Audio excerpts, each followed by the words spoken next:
tal? ¿Cómo andan? Reaparece en la pantalla de TV Ciudad la edición central de MBD Noticias, que siempre está puntualmente a las 7 de la tarde de lunes a viernes con la actualización de la información. ¿Cómo te va, Natalia?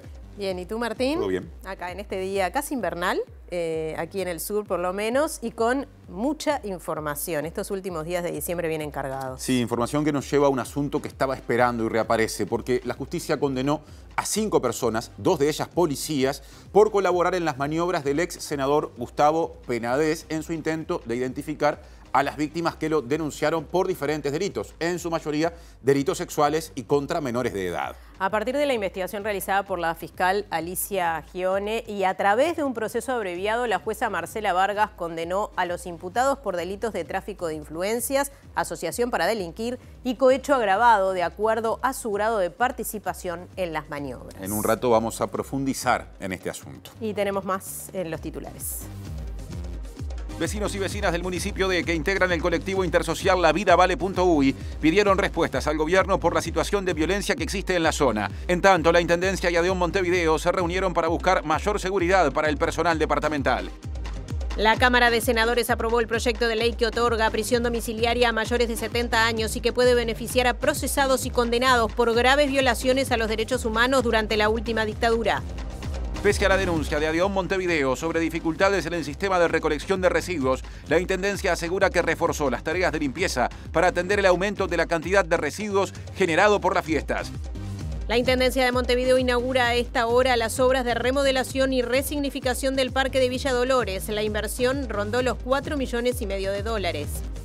El Senado aprobó un acuerdo entre Uruguay y Estados Unidos para adquirir y suministrar servicios de defensa y también aprobó la participación de tropas uruguayas en maniobras militares en Nepal. El Frente Amplio votó en contra por el posible impacto de estas medidas en el vínculo con China. El consejero del CODICEN en representación de los docentes, Julián Mazzoni, presentó un recurso de inconstitucionalidad contra el artículo de la LUC que habilita al Ministerio de Educación y Cultura a otorgar títulos de grado a carreras realizadas por entidades públicas no universitarias. Las organizaciones que integran la comisión que recolecta firmas para habilitar un plebiscito sobre aspectos previsionales expresaron su mayor repudio a lo que definieron como campaña de mentiras impulsada por representantes de la coalición de gobierno en relación al proyecto de reforma constitucional. Argentina vive horas de tensión en vísperas de la primera manifestación de movimientos sociales y el anuncio del gobierno de que pondrá en práctica el protocolo antiprotesta que impide el corte de calles y la posible represión por parte de las fuerzas federales. Israel enfrenta nuevas presiones internacionales por un alto al fuego urgente y duradero en la Franja de Gaza a raíz de una nueva votación del Consejo de Seguridad de la ONU y de gestiones diplomáticas occidentales. La cifra de muertes en el enclave palestino se acerca a las 20.000 personas.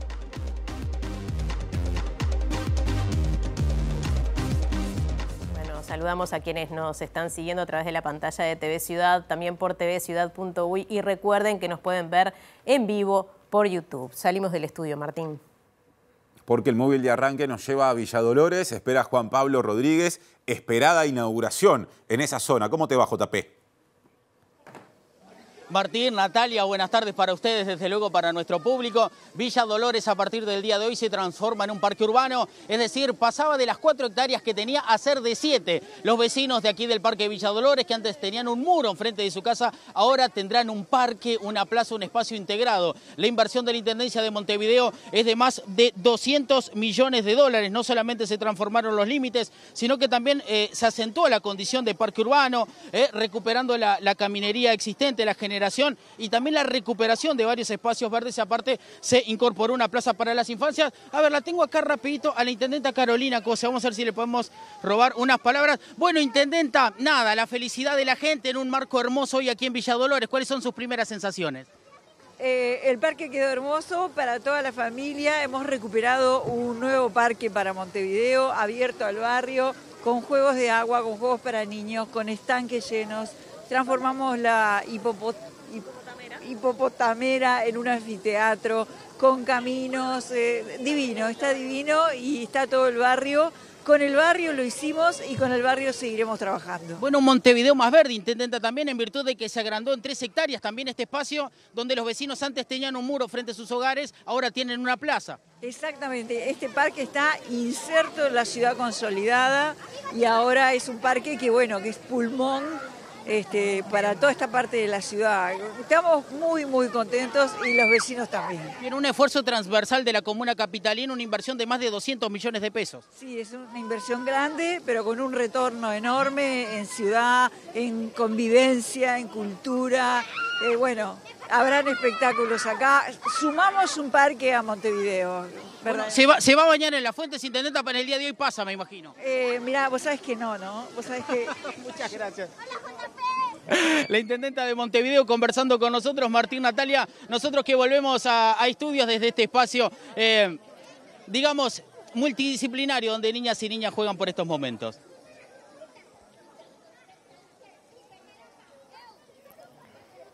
Bueno, agradecemos allí a nuestros compañeros. Les contamos que la secretaria general de ADEOM, Silvia Tejera, cuestionó la gestión de limpieza y el director de Desarrollo Ambiental de la Intendencia, Guillermo Monchequi, la defendió, aunque avisoró algunas dificultades debido a una reciente medida gremial.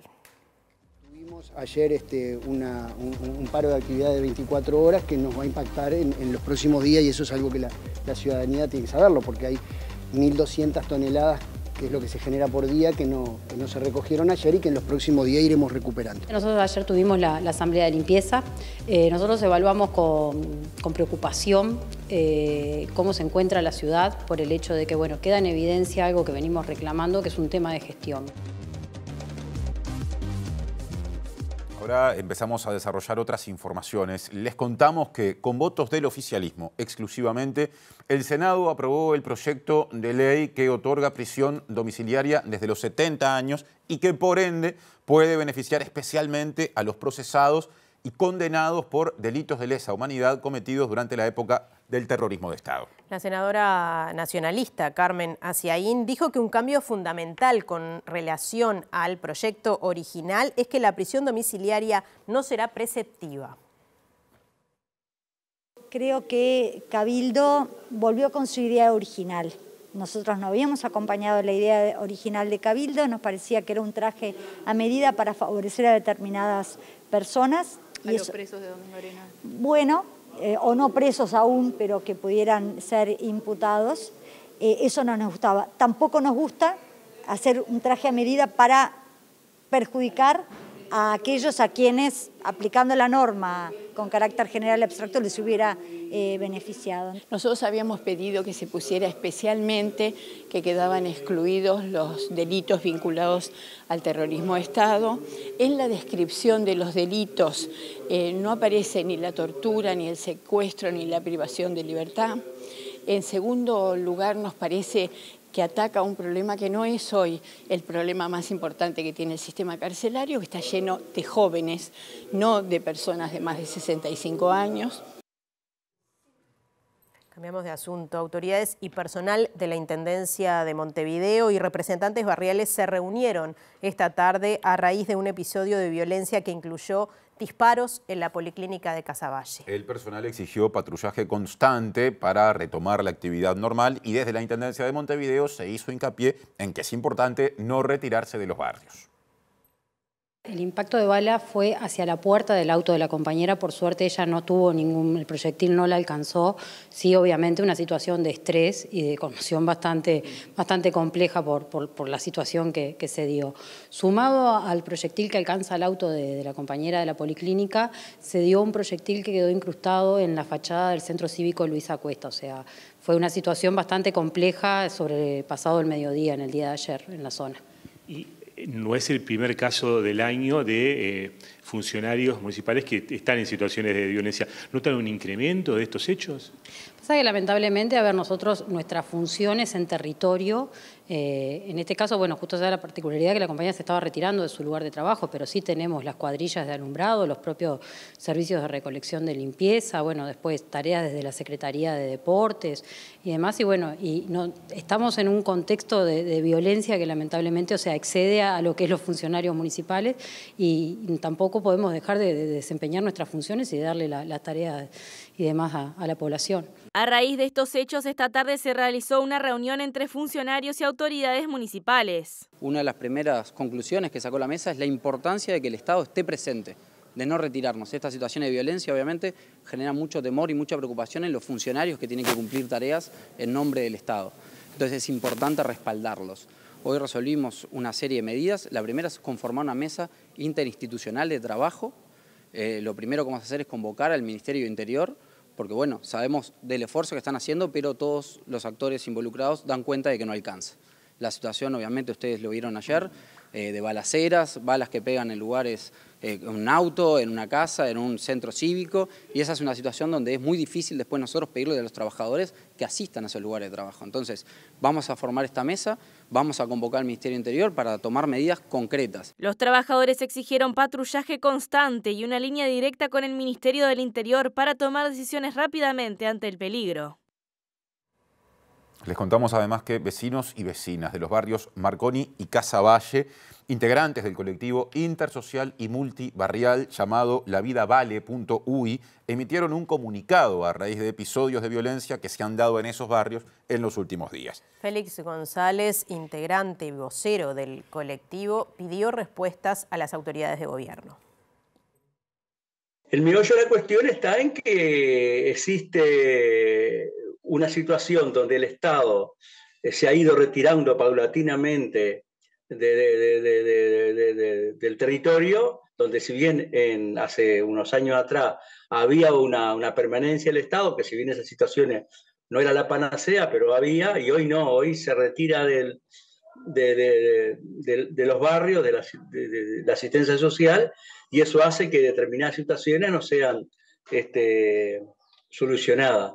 Nosotros lo que estamos reclamando es que hay un tránsito de niños y niñas, jóvenes y adolescentes en épocas de estudio que hacen ese tránsito, no lo pueden terminar por determinadas situaciones que se dan en la familia y donde el Estado tampoco busca resolver ese tipo de problemas. Por razón, creemos que debe haber una participación mucho más interinstitucional del Estado a resolver ese tipo de problemas, ¿no? Porque las causas tienen que ver con la vivienda, la salud, la educación, y también en los salarios. Por lo tanto, hay una situación donde el Estado no está cumpliendo con su función y hace que este tipo de situaciones se acrecienten porque hay mucha juventud, principalmente, que no tiene salida y a veces busca lo más fácil, que es vincularse a determinados grupos que están en la droga, donde creen que por ahí está su solución y terminan con una problemática que es o matar o morir, y donde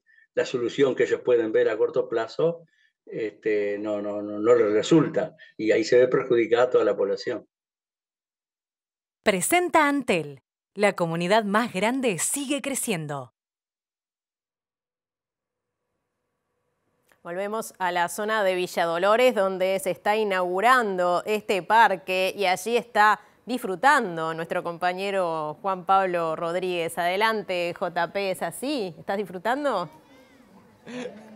Bueno, Natalia Martín renuevo el saludo a la tarde, y la verdad es que hay un espacio festivo detrás de mí. Tengo un show de títeres enormes, pero tengo a vecinos y vecinas que quieren conversar con nosotros y también nos quieren contar la experiencia de la apertura del día de hoy. Vecina, buen día, ¿cómo es su nombre? Rosario. Bueno, Rosario, ¿qué significa para el barrio esta apertura, esta reapertura, esta remodelación del lugar? Hermoso, hermoso, estoy re contenta, me encanta todo. La verdad que divino, quedó hermoso. ¿Cómo es su nombre? Mi nombre es Andrea. Yo vivo acá en el edificio de enfrente. Para mí fue un cambio brutal el barrio y viví todo el proceso desde el momento que comenzaron.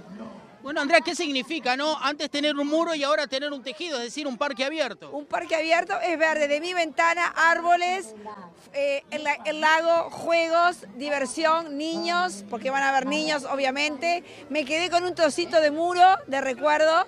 Para mí es una maravilla. Levantarme de mañana y ver ya estos espacios verdes son vitales, fundamentales. Bueno, ni hablar que esto también levanta el barrio, ¿no? Por supuesto que va a levantar el barrio, eso es lo que espero, que nos levante el barrio y sobre todo la alegría de la gente, porque lo que yo veo que faltaba eso, esos muros era como una distancia entre nosotros y lo que era para acá adentro. Qué lindo. Y bueno, yo, de mi ventana, lo primero que hago cuando me levanto es ver esto y no lo puedo creer. Qué bueno, vecino. A ver, acá tenemos un niño. ¿Cómo es su nombre? Lucas.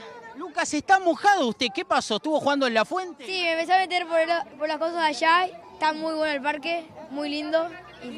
Lucas, pero está frío, ¿trajo chinelas, medias, algo para cubrir sus pies o no? zapatos porque me dio frío los pies, entraron agua. ¿Y la pelota de básquet es suya, es de un amigo? Es mía, yo juego al básquet. ¿Vive aquí cerca usted o no? Sí, vivo unas cuadras. Y bueno, y va a venir casi todos los días en verano. Obvio. Qué bueno, Lucas. ¿Cómo es su nombre? Joaquín. ¿Más mejor amigo de Lucas o se conocieron hoy acá? No, somos amigos. ¿De la escuela? Ya. Bueno, qué importancia que tiene esto. Qué lindo venir a jugar acá, ¿no? Está bueno, sí. Qué bueno, los chicos, ¿eh? Bueno, aquí tenemos las infancias, Martín, Natalia, ¿no? En esta hermosa tarde en Villa Dolores, de mucha familia, es donde el barrio se vuelve a juntar también en la inauguración de este espacio.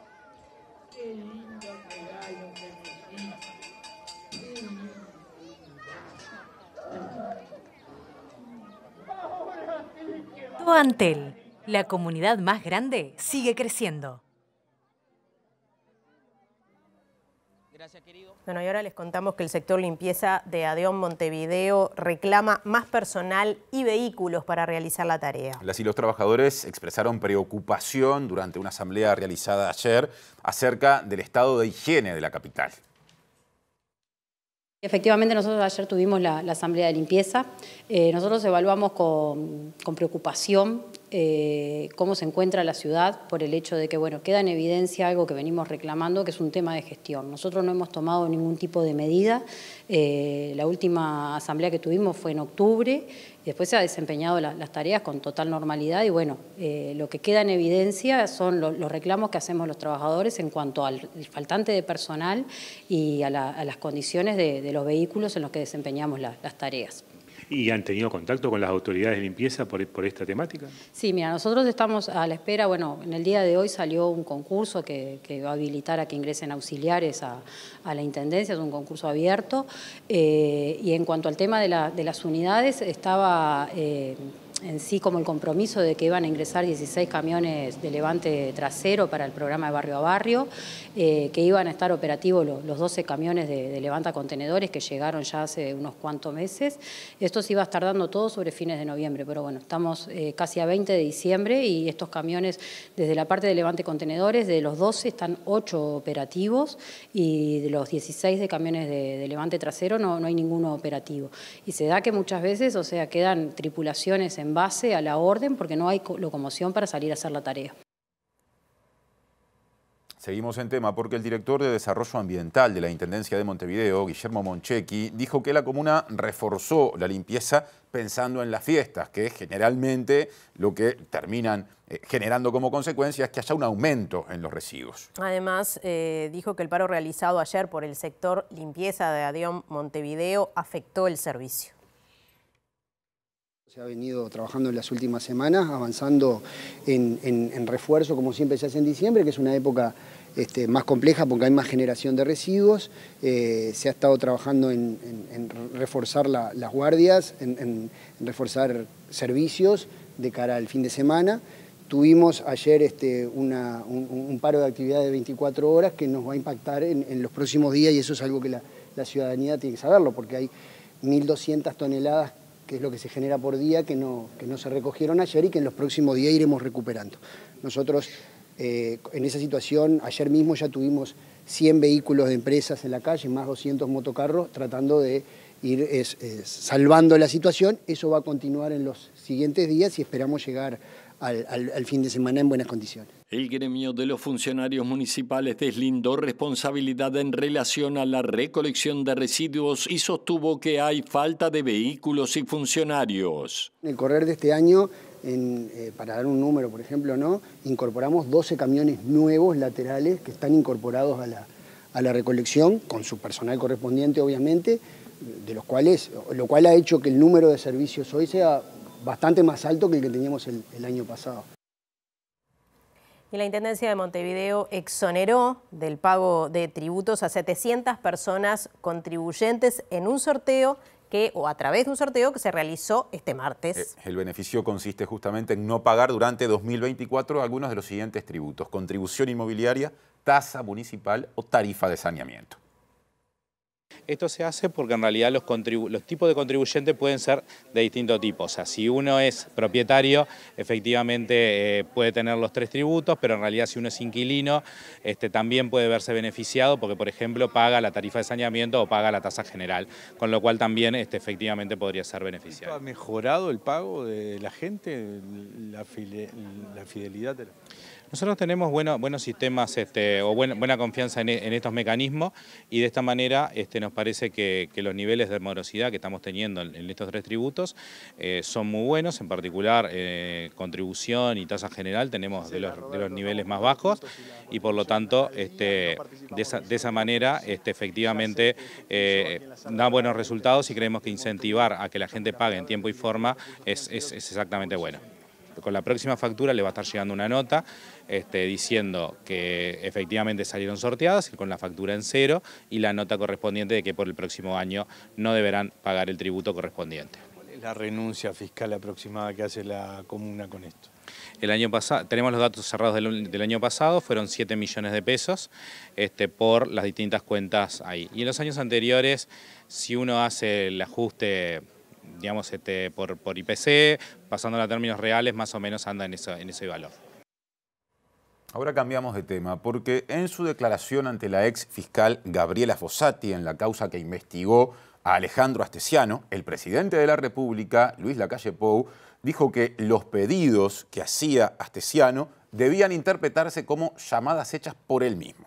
Hoy un programa radial divulgó la declaración del presidente. El audio con la declaración del presidente Luis Lacalle Pou fue difundido por el periodista Eduardo Preve en el programa Nada que Perder de M24. Dígame una cosa, ¿usted se ha enterado de que Astesiano se acostumbraba a comunicarse con autoridades del Ministerio del Interior y de otros lugares para solicitar determinados tipos de informaciones? La pregunta concreta es, ¿usted dio alguna indicación concreta al entonces ministro del Interior, doctor Jorge Larrañaga, o al actual ministro del Interior, doctor Luis Alberto Heber, sobre qué tipo de información tenía que brindarle para que ellos lo trasladaran a sus subordinados? No, indicaciones concretas no. Puedo asumir de que se entendía que si llamaba a Astesiano era como si hubiera pedido yo la información. Más adelante Fossati consultó al presidente Lacalle Pou sobre el presunto seguimiento a su ex esposa Lorena Ponce de León. ¿Usted sabe eso? ¿Lo conversó con ella? ¿Sabe estaba dentro del amparo de las medidas de resguardo, de seguridad? Sí, por supuesto. La custodia tenía que saber dónde estábamos todos. ¿Pero Astesiano averiguó por él o se comunicó con usted para...? No, yo me enteré que estaba de viaje y le pregunté dónde. No fue iniciativa de Astesiano. No, lo que tengo entendido es que a Astesiano le comunica a la custodia de Loli que se iba de viaje. Ahí está. Eso es lo que tengo entendido. Ahí me pregunta, me dice Loli se fue de viaje y yo le pregunto a dónde. Lacalle Pou partió esta mañana hacia la Antártida junto a sus hijos, su hija, el ministro de Defensa Nacional Javier García y el intendente de Paysandú Nicolás Olivera. El objetivo del viaje, que inicialmente se iba a realizar el lunes, pero se postergó por cuestiones climáticas, es visitar la base científica uruguaya.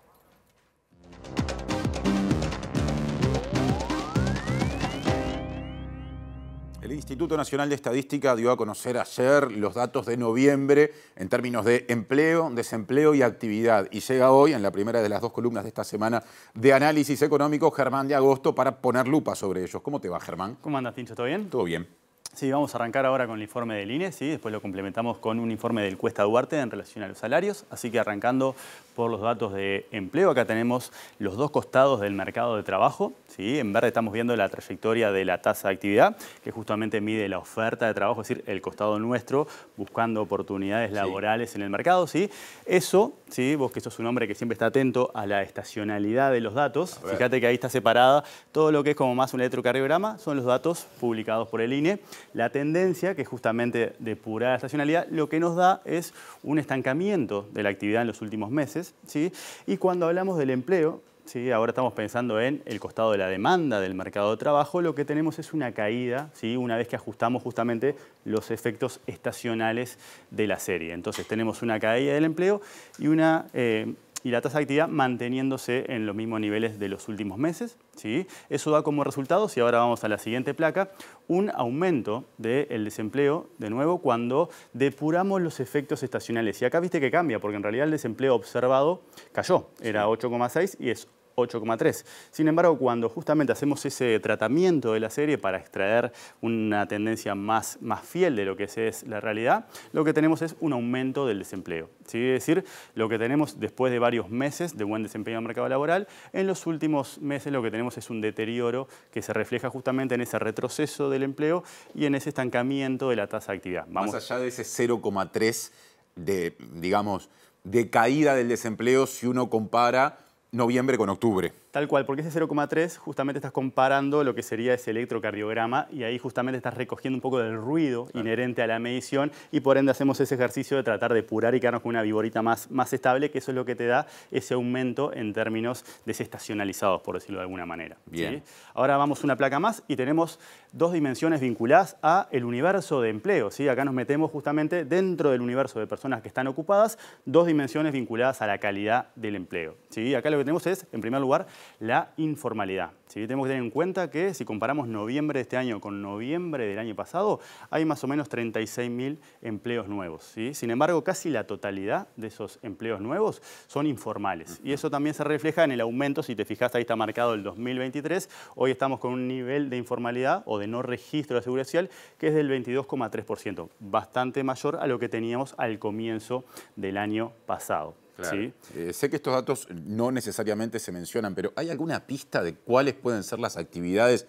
informales que han crecido en cantidad de gente? Y bueno, ahí tenés los sectores que en general estructuralmente están más en la informalidad, ¿sí? Fueron los sectores que más destruyeron empleo durante la pandemia, entonces probablemente lo que estemos viendo, ¿sí? Más allá de que todavía no tenemos como la visión más fina para meternos en esos datos, ¿sí? Lo que estamos viendo es el retorno, ¿sí? De esos trabajadores que ya estaban en la informalidad, cuyos empleos se destruyeron en el marco de la pandemia y están entrando al final de la recuperación, ¿sí? Eso sería como parte de lo que podríamos inferir tomando esta foto y justamente analizando con ese porcentaje de informalidad dentro del dato agregado de noviembre. Una más y no te desvío más, pero me gana el periodista. Esos sectores que tradicionalmente han estado más en la informalidad, a modo de ejemplo, ¿cuáles son?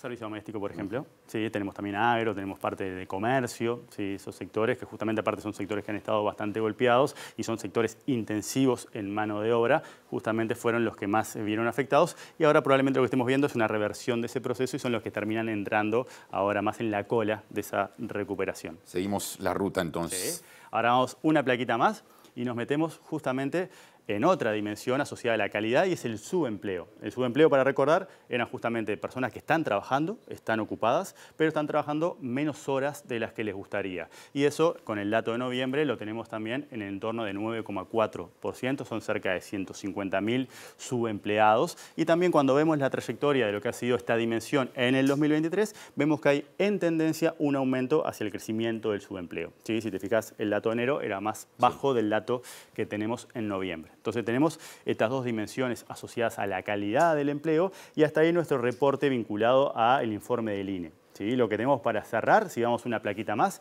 es justamente tomando un informe del Cuesta Duarte que fue publicado en estos días. Vamos a analizar qué es lo que pasa con la evolución de las negociaciones en el marco de la 9ª ronda de Consejo de Salarios. ¿Sí? Eso es lo que tenemos en la siguiente placa. Vamos a ver cómo llegamos. ¿Sí? Esto es un cuadro que justamente se desprende del informe del Cuesta. Y acá tenemos, ¿sí?, cuál es la situación al inicio de la 10ª ronda. ¿Sí? Pongámosle fecha a la 10ª ronda de negociación. Junio 2023, la gran Bien. parte. ¿Sí? Fíjate que vos tenías en junio 2020 a junio 2021, ¿te acordás que fue la 8ª? Que fue la famosa ronda puente. Sí. Después en junio 2021 hasta el 2023, la 9ª. Y junio 2023 en adelante, la 10ª. Ese sería como el cronograma simplificado de las negociaciones. Ahora estamos viendo cómo llegamos a esa 10ª ronda. A junio de 2023 entró así. Claro, cuando ahora el Cuesta Duarte agarra y analiza el 12 de diciembre todas las resoluciones que están colgadas en la página del Ministerio, extrae esta información. Entonces, ¿qué tenés? Que llegan a la 10ª ronda con una pérdida mayor al 2%, 94 mesas, que representan 315.000 trabajadores. ¿sí? Con una pérdida un poquito menor, ¿sí? De entre 0 y 2%, tenemos 80.000 trabajadores o 20 mesas. Eso quiere decir que llegan con pérdida, o llegaron con pérdida esta décima ronda, 395.000 trabajadores que justamente están recogidos en 114 mesas de negociación. Sin pérdida, para recuperar en el marco de la décima ronda, tenemos 65 mesas o 350.000 trabajadores. Y si sumamos esos dos totales, lo que tenemos es que esta décima ronda comprende cerca de 745.000 asalariados, que es más o menos el 70% justamente de los asalariados privados, o 179 mesas. O sea que más de la mitad de esos trabajadores y trabajadoras entraron a esa ronda con pérdida. Con pérdida, ¿sí? Y ahora, justamente en la última placa, lo que tenemos es el análisis preliminar de las 140 resoluciones que justamente están hoy publicadas al 12 de diciembre. Y si te fijas, acá lo que estamos comparando es cuánto creció el salario real desde junio de 2020, es decir, desde el comienzo de la octava ronda de negociación. Y acá tenemos que en la mayor parte de los trabajadores, es decir, el 61% de los trabajadores, o lo que es lo mismo, 290.000 personas, ¿sí?, no han tenido desde junio 2020 un aumento de su poder de compra, ¿sí? Entre 0 y 2% de aumento desde junio 2020 tenemos 31%. Es decir, el grueso de los trabajadores o no ha ganado poder de compra de junio 2020 o ha ganado muy poquito. ¿Sí? Si te fijas, quienes han ganado entre 2 y 4% son apenas el 3% y más del 4% son apenas 7.000 trabajadores que representan el 1%. Es decir, la mayor parte de los trabajadores que están justamente negociando en este marco no han tenido un aumento de su poder de compra cuando tomamos en cuenta la ventana de la octava, la novena y lo que sabemos hasta ahora de la décima ronda de negociación colectiva. Interesante, Germán. Hasta el jueves. Nos vemos el jueves, Tincho. Seguimos haciendo MBD Noticias. Sigue Natalia. Sí, les contamos que el Senado aprobó un acuerdo entre Estados Unidos y Uruguay para la adquisición de suministros y servicios de defensa y también aprobó la participación de un contingente del ejército en maniobras en Nepal. El Frente Amplio votó en contra de ambos proyectos y manifestó preocupación por la posible afectación con el vínculo con China. No acompañamos el convenio de cooperación en materia de servicios. Primero porque entendemos que el Uruguay debería tener una discusión con Estados Unidos diferente, tratar de tener una rediscusión del acuerdo marco de materia de cooperación militar, que data de 1953, cuando estaba terminando la Segunda Guerra Mundial, cuando existía la puja entre la Unión Soviética y Estados Unidos. Hoy el contexto del mundo es diferente, la región es diferente, el Uruguay es diferente. Y además creo que también la estrategia de Estados Unidos para la región, entre otras cosas, tiene algunos elementos que al Uruguay les complican. Entre otras cosas, ha definido a su enemigo principal es China, y China es nuestro principal socio comercial. Juntamente con esto también se votó la posibilidad de participación en maniobras militares, tampoco del Frente Amplio. Sí, en el mismo sentido. En realidad no nos quedó claro quién era quien realizaba las operaciones, aparentemente era Estados Unidos, con una lógica también parecida, con un lenguaje incluso complejo, donde se mencionan los temas de los problemas de Indo-Pacífico, que en realidad es una lógica bastante norteamericana, y que creo que al Uruguay no le sirve, sobre todo, meterse en líos que no tienen que ver con sus intereses nacionales, ¿no? Cambiamos de tema otra vez, porque desde las organizaciones integrantes de la campaña que se orienta a habilitar un plebiscito sobre aspectos previsionales y que justamente está en etapa de recolección de firmas. Para ello, se señaló que hay una campaña de mentiras en contra de esa iniciativa. Responsabilizaron de ello a integrantes de la coalición de gobierno y expresaron su mayor repudio. A través de un comunicado, las organizaciones sociales respondieron a las críticas surgidas desde el gobierno sobre la reforma. Rechazamos de plano el terrorismo verbal que busca sostener los beneficios de unos pocos, manteniendo jubilaciones y pensiones miserables para cientos de miles de uruguayos, quienes desde distintos sectores vienen sosteniendo esta campaña de agravios y mentiras. No son capaces de sostenerla un minuto si se tratase de confrontar argumentos, cifras y datos, expresa el comunicado. Estado. En este sentido, las organizaciones sociales criticaron que desde el gobierno se haga referencia a un supuesto robo o expropiación de los ahorros de los y las trabajadoras. La papeleta establece claramente el traspaso de los aportes de la SAFAP al BPS a través de un fideicomiso. Además, el texto de la iniciativa deja claro que el fideicomiso será reglamentado por el Parlamento y gestionado por el BPS y otra institución pública. De esta forma, de existir un robo o expropiación de ahorros de los trabajadores, este sería ejecutado por el propio sistema político, lo que resulta descabellado. Por este motivo, las organizaciones exhortan a que los medios de comunicación generen espacios de debate y no validar en forma lineal semejantes disparates. El senador y precandidato a la presidencia por el Partido Nacional, Jorge Gandini, lanzó la campaña de comunicación No le firmes al PIT-CNT en contra de la iniciativa del movimiento sindical para reformar el sistema de seguridad social. Y dijo también Gandini que el único objetivo del PIT-CNT es derogar la SAFAP y por ende también el ahorro individual. Hoy hay una campana sola. Aún dentro del Frente Amplio, los que no firman no hacen campaña para que no firme. Dicen que ellos no firman. Y sí hay una campaña para firmar, que como cuando la LUC se dicen cosas que no son ciertas y nadie contrapone. Nosotros empezamos una campaña que tiene algunos aspectos de marketing en redes sociales, van a haber vía pública, pero que buscan el debate, el fundamento, la discusión. No dice la reforma derogar la SAFAP en ningún lado. Lo que dice es que queda prohibido el ahorro individual. La SAFAP lo que hacen es administrar el dinero de las personas que ahorran cuando trabajan y que lo van a retirar con una segunda jubilación el día que se jubilen, y si les pasa algo, se lo va a quedar su familia o sus hijos, porque es un bien propio. Si se aprobara la reforma, ese dinero se lo lleva el Estado, todo eso que está ahorrado, 22.000 millones de dólares, producto de 1.550.000 trabajadores que ahorraron, va a un fideicomiso del Estado, va al BPS, al régimen de reparto, se pierde. Hay otros aspectos, como lo que usted mencionaba, que es equiparar las jubilaciones al salario mínimo. Está bárbaro, para firmar está bárbaro. Lo que no le dicen es que para pagar eso hay que poner impuestos. Nos vamos directo al contacto con nuestro compañero Diego Martini, que está allí en Fiscalía con estas novedades del caso Penades. Adelante, Diego. Natalia, Martín, buenas tardes para todas y todos. Y nos encontramos en el juzgado de Juan Carlos Gómez, donde desde las 13 horas se celebraron 5 procesos abreviados. Se celebró una audiencia con 5 imputados, ahora condenados, vinculados al caso Penades. ¿Quiénes eran estas personas? Bueno, se trata de 2 policías, ahora ex policías, un ex funcionario del Parlasur y de 2 civiles, que entre ellos habían armado una trama en la que buscaban identificar las víctimas de Gustavo Penades. Esto ya es sabido, ya la fiscal lo venía investigando, de hecho, y se anunció en la audiencia. Desde mayo venían todos con distintos roles trabajando en esta investigación para poder encontrar información. Por ejemplo, los policías, uno de ellos se había vinculado a Jonathan Mastropierro, una de las víctimas, para sacarle información. El otro operador penitenciario había accedido a un sistema sin autorización de un superior para poder sacar información y llegar a algunas de las víctimas. Recordemos que Penades en su teléfono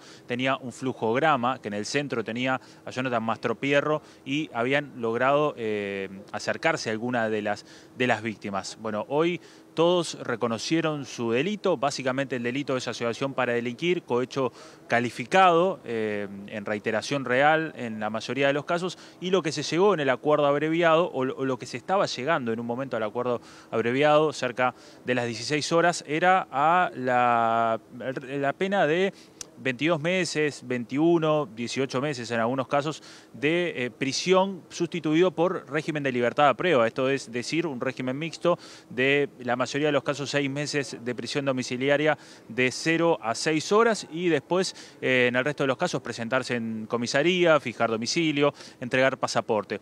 Lo cierto es que la defensa de las víctimas, encabezadas por Soledad Suárez y por Juan Raúl Williman, en un momento planteó que acá se debería aplicar el artículo 80 de la ley 19.580, justamente por tratarse de víctimas y estaban en percance de un hecho que las afectó y que tenía violencia de género. Esto que implicaba que los imputados tenían que pagar hasta 12 salarios mínimos nacionales a las 4 víctimas. Es decir, cada imputado debía pagarle 12 salarios mínimos a cada víctima. Hablamos de en el orden de $20.000 aproximadamente. Y ahí los imputados dijeron, no, nosotros a esto no accedemos, y la audiencia entró en un cuarto intermedio para luego volver y luego sí fijar, y 2 de los imputados aceptaron pagar esto, 3 no.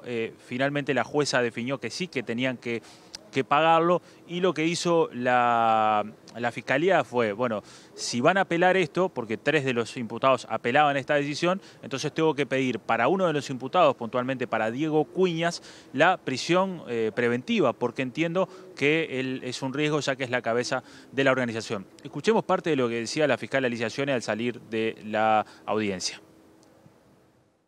Para todo el equipo fiscal es un gran logro que 5 imputados en el día de hoy hayan salido con la condena de que existía entre ellos el armado de una trama, no solo para averiguar la identidad de las víctimas, sino para salvar al hombre, como ellos decían en la trama, es decir, para salvar a Penades y a Mahuesín, para hacer una trama para hacer caer esa investigación. O sea que es un logro que lo que la Fiscalía dijo acerca de la existencia de una trama era la trama que ellos armaban. Bueno, hoy salió a la luz, es la verdad, con esta sentencia. Bueno, la sentencia, por ser una sentencia de condena, es pública, o sea, ustedes pueden acceder a la información. Respecto de las víctimas, que es lo que me preocupa, quiero decir que se accedieron a los nombres de las víctimas, que los nombres son públicos y todos conocemos. Para tranquilidad de las víctimas, por ahora no tenemos información de que se haya accedido a otros nombres. Bien, ahí escuchábamos la palabra de la fiscal Alicia Scione a la salida de esta audiencia entonces celebrada, y parte de los elementos que dio la fiscal es que todos los imputados tenían roles distintos. Bueno, los 2 policías, había 2 civiles, había uno de los civiles que ponía su casa a disposición para los encuentros, y después estaba Diego Cuñas, que era principalmente quien se comunicaba con Darwin Taroco, quien llevó adelante también esta investigación, ya imputado hace tiempo y preso preventivamente en la cárcel de Canitas en Río Negro. Ese fue uno de los primeros imputados, y a partir de él y de las escuchas telefónicas, la fiscal logró identificar entonces a estas 5 personas que, como decíamos, todas llegaron a un acuerdo abreviado, es decir, que tuvieron que reconocer el delito. En algún momento se llegó a dudar, eso implicaba que tenían que ir a juicio oral, pero finalmente todas reconocieron el delito y por ende llegaron a esta condena del régimen de libertad a prueba, prisión domiciliaria, fijar domicilio, etcétera, como decíamos, y el hecho de tener que pagar 12 salarios mínimos nacionales. Continúa la investigación para la fiscal, se logró comprobar también que había dinero de por medio, que estas personas actuaban con dinero de por medio, y continuará entonces la investigación de la fiscal porque hay otras personas implicadas que también colaboraron para poder identificar a algunas de las víctimas. Un detalle es que son 4 las víctimas a las que se les debe pagar estos salarios mínimos, porque son 4 las víctimas a las que se cercenó en sus derechos. Gracias, Diego y equipo. Volvemos a estudios con otros temas vinculados con Fiscalía, porque una delegación de la FENAPES se reunió con el fiscal de corte, Juan Gómez, debido al reciente robo de una computadora y un disco duro del domicilio del presidente del Sindicato Nacional de Docentes de Secundaria, José Olivera. El dirigente explicó que el disco duro contiene información política sindical de la FENAPES, del PIT-CNT y la Internacional de la Educación. Se actuó con un grado de precisión y hasta diríamos profesionalismo, de que pasó inadvertido el robo durante varias horas, porque bueno, se sustrajeron elementos muy específicos, desde una computadora personal, una que usamos para viajes, sobre todo cuando tenemos representación sindical, como por ese caso de la OIT, una computadora de la organización sindical, con información de la organización sindical, que tiene que ver con documentos de análisis políticos, económicos, y un disco duro que, entre otras cosas, elementos contenía información de afiliados. Entonces creemos que el hecho en sí tiene una especificidad tan grande que genera preocupación. Esta misma preocupación en algún sentido intercambiábamos ayer con el ministro del Interior, que nos llamó, y hoy mismo aquí en Fiscalía, ¿no? Y el consejero del CODICEN en representación de los docentes, Julián Mazzoni, presentó un recurso de inconstitucionalidad contra un artículo de la LUC que habilita al Ministerio de Educación y Cultura a otorgar títulos universitarios. Mazzoni entiende que esto violenta la autonomía de la ANEP. Pensamos que la Constitución de la República es clara en sus artículos 202 a 205, que las potestades para el otorgamiento de título universitario corresponden a los entes autónomos de la educación. Por lo tanto, nos parece que el artículo 198 de la Ley de Urgente Consideración contiene una inconstitucionalidad. Hemos consultado a los especialistas y hemos decidido dar el paso que lo dimos hace un rato, en el día de hoy, presentando un escrito en la Suprema Corte de Justicia para que considere esa posibilidad. ¿Corresponde al Ministerio de Educación y Cultura otorgar títulos universitarios o no? Nosotros entendemos, cuando digo nosotros, la gente que me asesora, y yo comparto eso, le corresponde a los entes autónomos de la educación, y en defensa de la autonomía de la ANEP, yo hago este planteo. Otro asunto. El sindicato de la Agencia Nacional de Vivienda se declaró en conflicto en reclamo de un convenio colectivo que contemple recuperación laboral, mejor dicho, salarial, y mejora en las condiciones laborales. El colectivo espera que haya avances durante una instancia de negociación tripartita. Estamos en conflicto porque creemos que hubo una negociación colectiva que no fue de buena fe. Uno de los principios de la negociación colectiva. La ANB, los funcionarios ANB, no tenemos convenio colectivo propio. Los compañeros que vienen de la reestructura del banco hipotecario sí lo tienen por la banca oficial. Los trabajadores aseguran que tras la aprobación de la reestructura de deuda de los deudores en UR, aumentará la carga laboral, por lo que se debe establecer un régimen de trabajo acorde. Para nosotros es el gobierno. El directorio es el gobierno y estamos negociando con el gobierno. Y entonces creemos que la buena fe tiene que partir del gobierno. Y bueno, trabajamos y de repente ahora, informalmente además, nos enteramos que parece que no se puede, porque no hubo una negociación en un ámbito de partido. Presenta Mercado Agrícola de Montevideo, en el corazón de un barrio donde late la ciudad. Mercado de Historias. Mercado de Historia.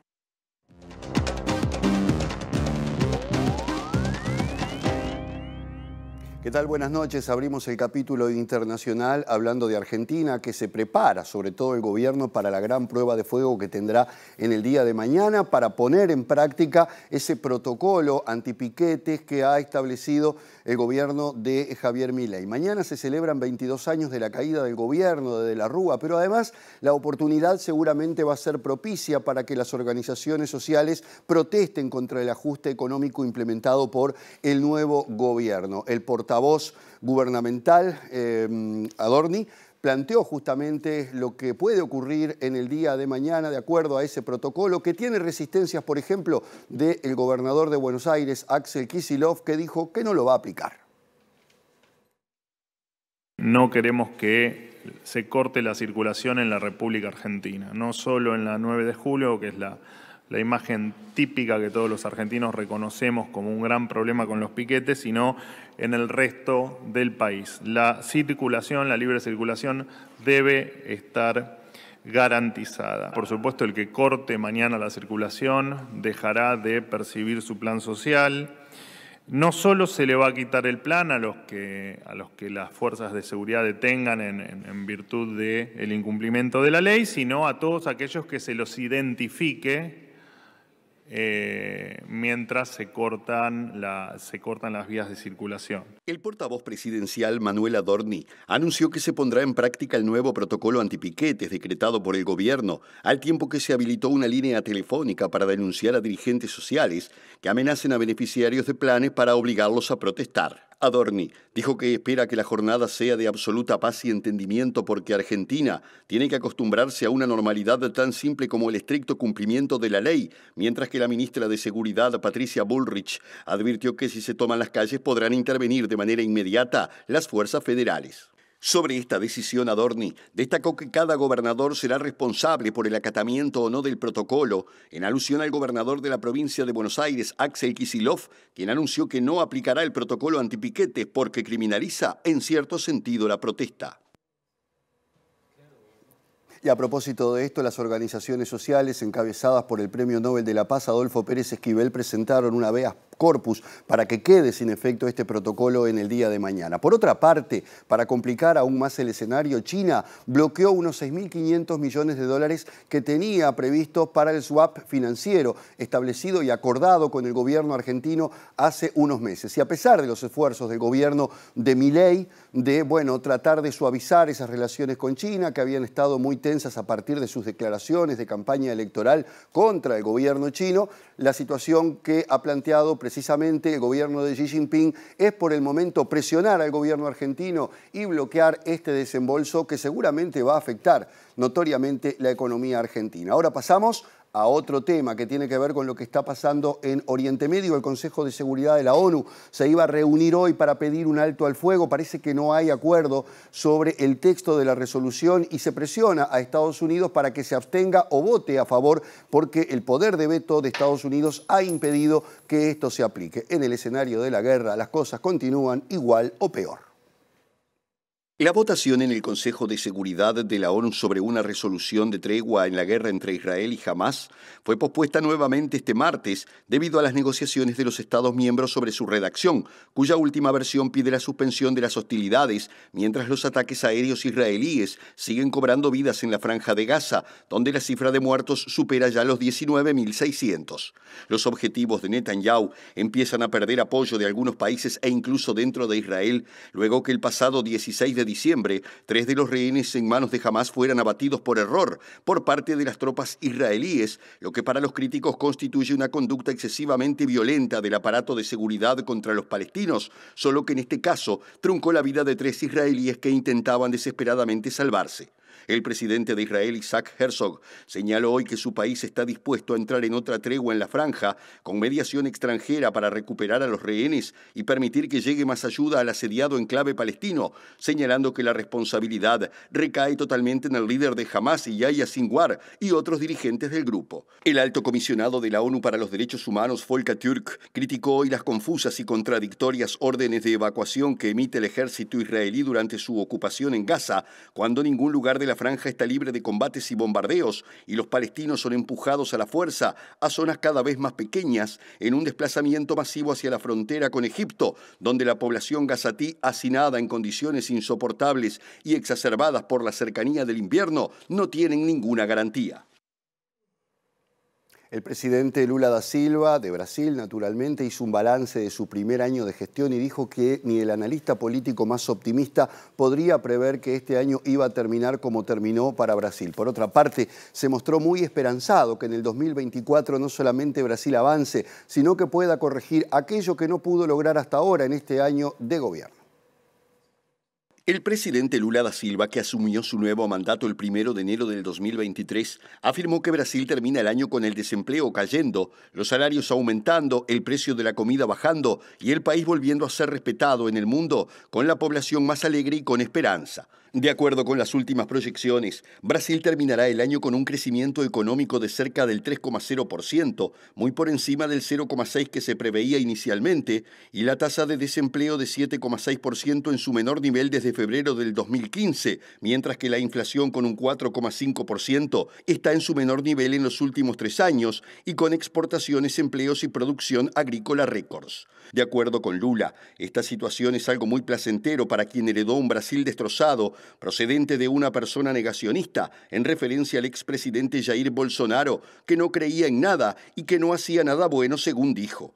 Lula afirmó que su ministro de Hacienda consiguió convencer al Congreso para aprobar las reformas económicas que Brasil necesita, incluso la tributaria, algo inédito debido a que el país llevaba casi 3 décadas intentando modernizar y simplificar su régimen fiscal, resaltando que no se pudo resolver todo, pero que se dio un paso gigantesco para que Brasil vuelva a ser un país civilizado, con crecimiento económico, distribución de la riqueza y con mejoría en la calidad de vida de la población. Presentó Mercado Agrícola de Montevideo, en el corazón de un barrio donde late la ciudad. Mercado de Historias. Mercado de Historia. Bien, y presten atención porque el Senado aprobó por unanimidad un proyecto de ley que asegura que el personal de servicios pueda cobrar propina en compras hechas con medios electrónicos, iniciativa que ya había sido aprobada en la Cámara Baja. Iniciativa que fue redactada e impulsada por el diputado colorado suplente Sebastián Sanguinetti, que aclaró que la norma no obligará a pagar propina, sino que garantizará su cobro en los casos en los que la clientela quiera pagarla. Lo que contempla esta nueva ley es el derecho a todos los trabajadores a poder percibir la propina también por medios electrónicos. ¿Qué está pasando hoy en día, y más con la implementación de hace algunos años de la Ley de Inclusión Financiera? Es que el efectivo está escaseando. Entonces la conducta de pago de los uruguayos ha ido cambiando, cada mes los uruguayos más elegimos pagar por medios electrónicos de pago, sea débito o sea crédito, y en el sector de los servicios, cuando vamos a un restaurante o algún hotel o algún lugar donde normalmente se deje propina y queremos dejar la propina por medios electrónicos, algunos sí te dejan y tienen la tecnología aplicada, pero otros no. Y también otra cosa de las que contempla es que el dinero proveniente de las propinas no puede ser objeto de ningún tipo de descuento, ningún tipo de cargo por administración, como lamentablemente estaba pasando, que alguna institución financiera le descontaba ese dinero de las propinas a los trabajadores un cargo extra. Entonces nosotros ahí dejamos bien claro que las propinas se tienen que contemplar, al igual que lo contempla la Ley de Inclusión Financiera, en lo que tiene que ver a las partidas salariales y a otras partidas que tienen que ver con los sueldos. Ahora cambiamos de tema, porque el Sindicato de Trabajadoras Sexuales reclamó, por un lado, una atención de salud integral y por el otro, que su actividad sea regulada por el Ministerio de Trabajo y Seguridad Social y no por el Ministerio de Salud Pública, como ocurre, al menos por ahora. El colectivo hizo este planteo en el 6º Congreso Nacional de Trabajadoras Sexuales que se desarrolla en la sede del PIT-CNT. Estamos en el 6º Congreso por el Día No Violencia a las Trabajadoras Sexuales. Aparte, venimos hoy a presentar el cambio de ley que estamos pidiendo, 17.515, que ya está en el Parlamento, que queremos cambiar algunos artículos que apalen nuestros derechos, porque la ley que está ahora actualmente del 2002 nos deja vulnerables realmente. También pedimos salud integral para las compañeras, que es fundamental, que se nos están muriendo de cáncer de útero, de mama, que se pudo lograr por la salud hacer una pauta, que los controles sean integral para las compañeras, y también un cambio de libreta para que las libretas no puedan ser truchadas tampoco. Como trabajo sexual ya somos miradas distintamente y no tenemos la atención adecuada, ¿no? Como que tenemos otro tipo de mirada al ser trabajadora sexual. En la actualidad hay 13.500 personas registradas que se dedican al trabajo sexual en Uruguay, pero hay más que no se inscriben. El proyecto de reforma de la Ley 17.515 se encuentra en la Comisión de Trabajo y Seguridad Social y es impulsado por la bancada del Frente Amplio.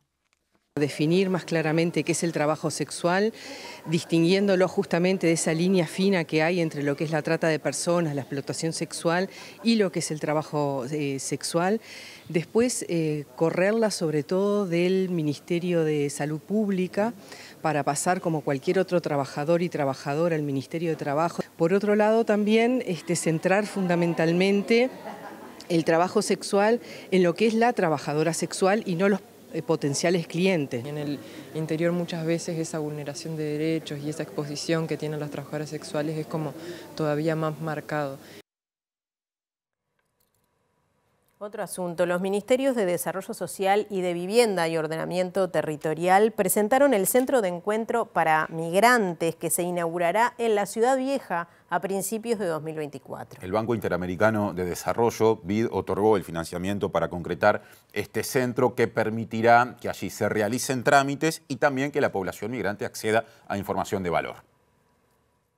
Todos los migrantes van a tener una puerta de acceso único a todo lo que tiene que ver con los servicios, ya sea de salud, ya sea toda la parte migratoria, la educación, es decir, la vivienda, es decir, que van a poder acceder a todos los distintos servicios públicos, también lo que tiene que ver con la electricidad, el agua, digo, todo eso lo van a hacer, va a ser posible hacerlo acá. Para nosotros es muy importante, es un centro de encuentro muy importante en el cual todas las distintas instituciones, el Estado va a estar presente para darle soluciones a tantos migrantes que están viniendo a nuestro país. Acá hay una respuesta integral en materia de salud, en materia de identificación civil, en materia de BPS, en materia de oportunidades laborales, en materia de prestaciones sociales. Eso va a ayudar mucho, este centro va a ayudar mucho en un trabajo con el BID, con el Ministerio de Vivienda y con el MIDES a poder concretar esa respuesta integral. Otro asunto. En 2024, la Escuela Multidisciplinaria de Arte Dramático estará celebrando sus 75 años y lo hará con nueva sede. Estamos hablando del edificio ubicado en la calle Canelones, en el que históricamente había tenido sede la comunidad israelita, que recientemente fue adquirido por la Intendencia de Montevideo. La directora artística Laura Pouso dijo que es importante llegar a nuevos públicos y que la escena moderna requiere que toda la sociedad se vea representada. El año que viene inauguramos un programa de formación continua con la importancia que esto tiene, sobre todo para los artistas y creadores y creadoras que están en otras ciudades del país, porque vamos a también tener propuestas no presenciales, digamos, para poder formar a estos otros profesionales que siempre en nuestro oficio, viste que vos nunca terminás de formarte y poder albergar todo eso en un mismo edificio, que además vamos a compartir con el equipo también del área pedagógica de teatro en el aula, va a ser maravilloso. Pouso relata los cambios a nivel de la construcción de las escenas modernas y los requerimientos de aspirantes. Muchas veces, durante muchos años, las personas se autoexcluían por distintos motivos, por distintas razones, y también porque había como una narrativa de que para entrar al EMAD tenías que tener determinadas características, etc. Nosotros ahora propendemos a que eso no sea así, porque es imposible llegar a la construcción de una escena moderna, de una escena que sea representativa para el conjunto de la sociedad, si arriba del escenario no están representadas todas las personas, todas las identidades, todas, no sé, las etnias, las corporalidades. Eso es muy importante para nosotros ahora, porque además hay una parte del repertorio que si no, no la podés hacer. Hasta el 27 de diciembre están abiertas las inscripciones para ingresar a las carreras de actuación y de diseño teatral. A partir de este año se puede hacer online. Antes de la despedida repasamos el pronóstico del tiempo elaborado por Inumet. Sí, atención porque hay pronóstico de lluvias, nada grave, pero mañana, miércoles 20 de diciembre, vemos el sol, pero en la tarde hay anuncio de probables lluvias. La mínima será de 17 grados y la máxima de 22. También se expresa probabilidad de precipitaciones para Montevideo y área metropolitana para el jueves 21 de diciembre, fundamentalmente hasta el mediodía. Mejoraría por la tarde para ese día, la mínima prevista 18 grados y la máxima prevista 24. Y el viernes 22 de diciembre sube un poquito la temperatura, al menos la máxima, va a estar algo nuboso. No hay anuncio de lluvias, la probabilidad es nula, según dice Inumet. La mínima será de 17 grados y la máxima de 25. Y ahora sí caminamos al rincón de la despedida definitiva, Natalia. Sí, bueno, ya nos vamos. Los invitamos a quedarse porque ya viene el lado B. Así que la invitación queda hecha. Mañana nos estamos reencontrando. Hasta mañana. Gracias por estar.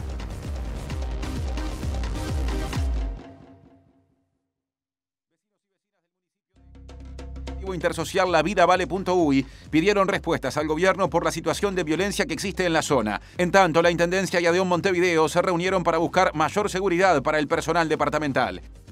La Cámara de Senadores aprobó el proyecto de ley que otorga prisión domiciliaria a mayores de 70 años y que puede beneficiar a procesados y condenados por graves violaciones a los derechos humanos durante la última dictadura. Pese a la denuncia de ADEON Montevideo sobre dificultades en el sistema de recolección de residuos, la Intendencia asegura que reforzó las tareas de limpieza para atender el aumento de la cantidad de residuos generado por las fiestas. La Intendencia de Montevideo inaugura a esta hora las obras de remodelación y resignificación del Parque de Villa Dolores. La inversión rondó los $4,5 millones.